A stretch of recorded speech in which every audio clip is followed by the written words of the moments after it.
1,000 years of iconoclasm. The beast that demolished Somnath continues to haunt India. Written by Rakesh Krishnan Simha. The destruction of the Somnath Temple by Mahmud of Ghazni in 1025 CE was both a religious crusade and a political conquest, heralding centuries of Islamic iconoclasm in India. This act not only devastated a revered Hindu site, but also symbolized the profound cultural and religious conflicts between Islam and Hinduism, a legacy that continues to influence India's political and social landscape today. When the iconic Lakshmi Narayan Temple, also known as Birla Mandir, opened in 1936, it was the first temple to be built in Delhi in several centuries. So many temples have been destroyed by Muslim invaders and rulers that Hindus simply stopped building their places of worship in Delhi.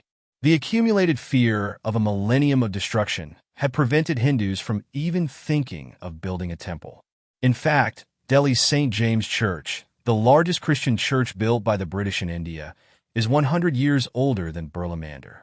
So when the temple came up, the architects who built it cried with joy, realizing what a historical moment it was for the people of Delhi.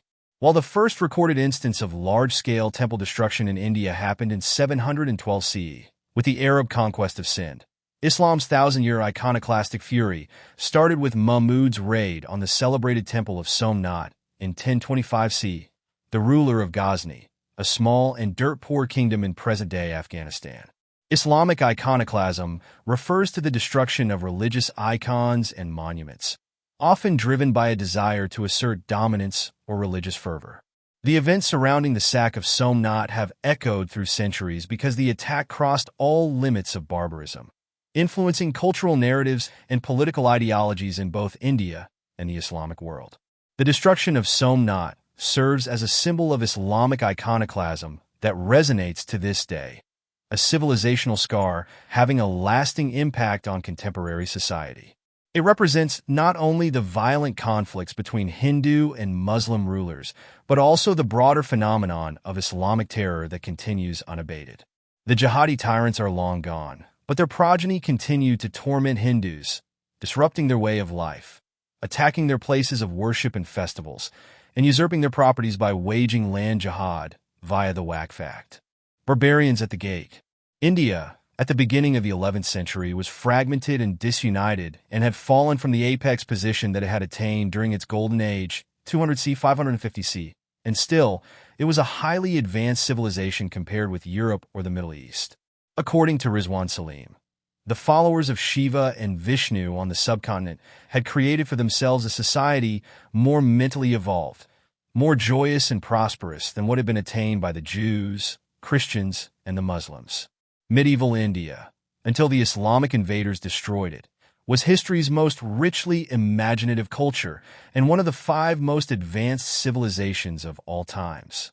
The destruction of this rump and still enviable civilization is what prompted American historian Will Durant to write, "The Mohammedan conquest of India is probably the bloodiest story in history."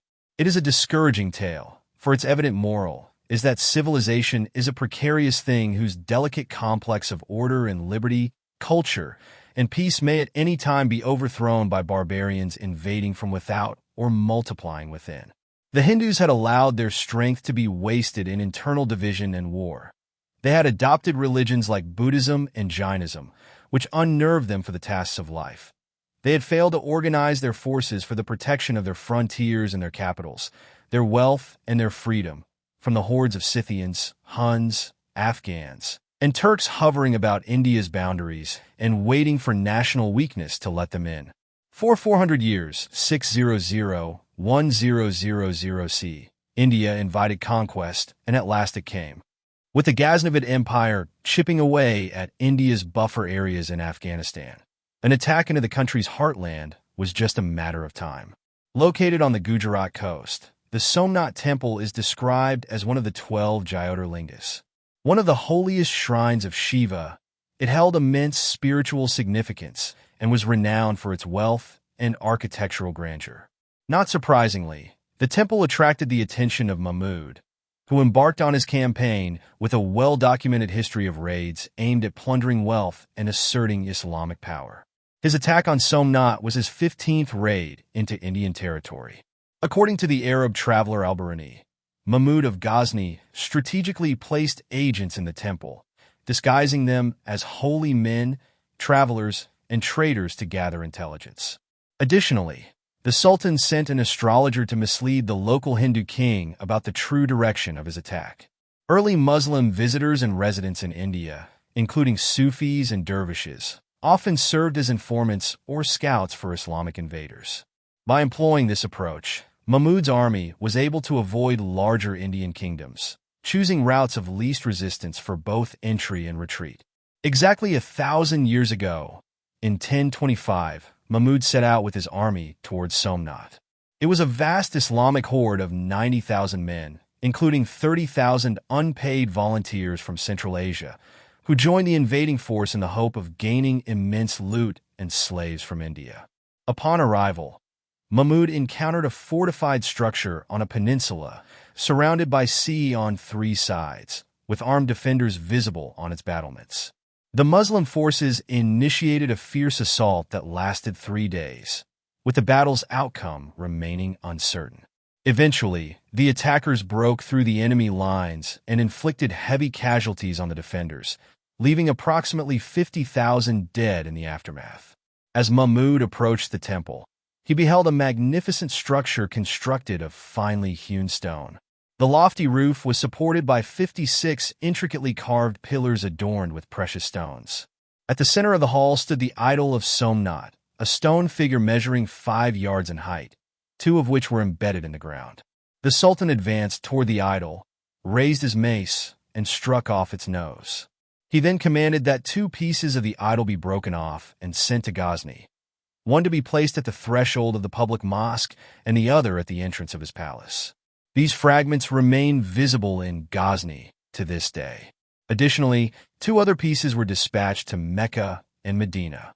The total wealth looted from Somnath amounted to 20 million dinars and was carried away on thousands of camels and oxen. Over 100,000 Hindus, men, women, children, and artisans, were captured and sold in the markets of Ghazni. So great was the number of Hindus sold that the price of slaves tumbled in the markets of Central Asia. Mahmud of Ghazni's attack on Somnath marked a pivotal moment in the conflict between Hindu and Muslim civilizations. Somnath was more than a religious site. It symbolized Hindu cultural and political strength in the region. Mahmud's assault aimed not only at plundering riches, but also at weakening Hindu kingdoms and advancing Islamic influence in the Indian subcontinent. Legacy of Somnath. The sacking of Somnath marks the beginning of the over 1,000-year iconoclastic fury of Muslim invaders. Mahmud's destruction of the temple opened the floodgates to Islamic depredations in India. The Caliph of Baghdad, who was recognized as both the temporal and spiritual head of all Muslims at the time, bestowed the title of Yaminullah, right hand of the empire, and Amin al-Milad, custodian of faith, on Mahmud. Seeing the canonization that success had brought to this magnificent thief, other Muslim rulers profited by his example, though none succeeded in bettering his instruction. Countless hordes of Turks, Tatars, Uzbeks, and Iranians poured into the country, unleashing an orgy of destruction and loot that has no parallel in world history. In the 2-volume Hindu Temples, What Happened to Them, Sita Ram Goel, Arun Shourie, Harshnarain, J. Dabashi, and Ram Swarup mention that Mahmud of Ghazni robbed and burnt down 1,000 temples at Mathura and 10,000 in and around Kannauj. One of his successors, Ibrahim, demolished 1,000 temples each in the Gangana Doab and Malva. Muhammad Ghori destroyed another 1,000 at Varanasi. Qutbuddin Aibak employed elephants to pull down 1,000 temples in Delhi. Ali Adil Shah of Bijapur destroyed 200 to 300 temples in Karnataka. A Sufi, Kayam Shah, destroyed 12 temples at Tiruchirappalli. Adding up the temples destroyed by just 6 Muslim rulers gives you the stupendous figure of 15,212. However, such exact or approximate counts are available only in a few cases. If one begins to calculate the total number of Hindu, plus Jain, Buddhist, and Sikh temples destroyed by Muslims in India, the final figure would be staggering. It would likely still be a low estimate because not all invaders and rulers systematically recorded every instance of temple destruction. Goel and his co-writers created what is acknowledged as the most exhaustive work on temple destruction and desecration in India and its near abroad. Our citations mention 61 kings, 63 military commanders, and 14 Sufis who destroyed Hindu temples in 154 localities, big and small, spread from Khorasan in the west to Tripura in the east, and from Transoxiana in the north to Tamil Nadu in the south, over a period of 1,100 years. In most cases, the destruction of temples was followed by the erection of mosques, madrasas, and khanqahs, etc., on the temple sites and, frequently, with temple materials. The unchanging beast. The destruction of Somnath remains a significant and resonant event in the Indian subcontinent to this day. Many Muslims in India continue to regard figures like Mahmud of Ghazni and the Mughal Emperor Aurangzeb, known for their acts of idol-breaking, as heroes and saints. This admiration for historical iconoclasm persists, with some modern Muslims resisting calls to return the sites of demolished temples that were replaced with mosques by medieval Islamic invaders. Additionally, there is growing vocal advocacy among certain groups for integrating India into the Islamic Ummah, with aspirations to eliminate idolatry from the country. The persistence of iconoclasm is a stark reminder to Hindus, who have a notoriously short memory, that the beast that destroyed Somnath is still the same. For a glimpse into what Muslims have planned for India once Islam becomes the country's majority religion, one only needs to look across the border to Bangladesh, where Islamists are openly razing temples and lynching Hindus. Supported by Islamist leaders and a radicalized army, the campaign against Bangladesh's defenseless Hindus resembles a turkey shoot. According to Goel, in the history of Islam, iconoclasm and razing other people's temples are not aberrations, stray acts of zealous but misguided rulers, but are central to the faith.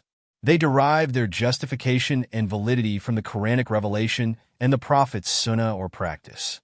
This means that whenever Muslims of the Indian subcontinent have the opportunity and the means, they will unleash 100 Somnaths in the region.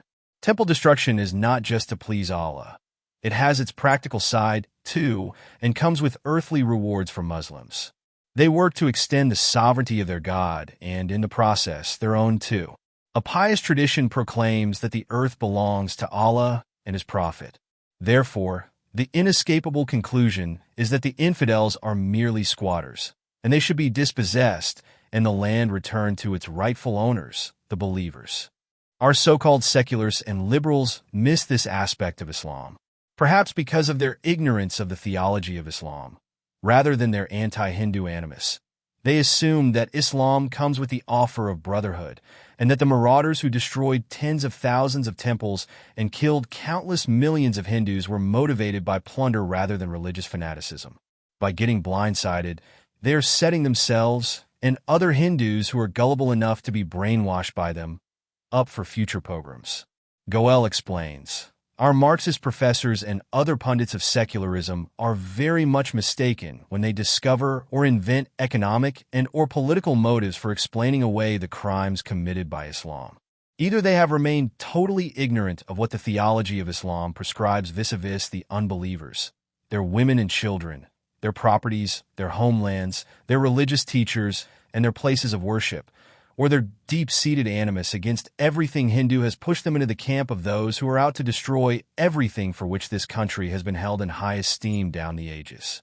Closing remarks.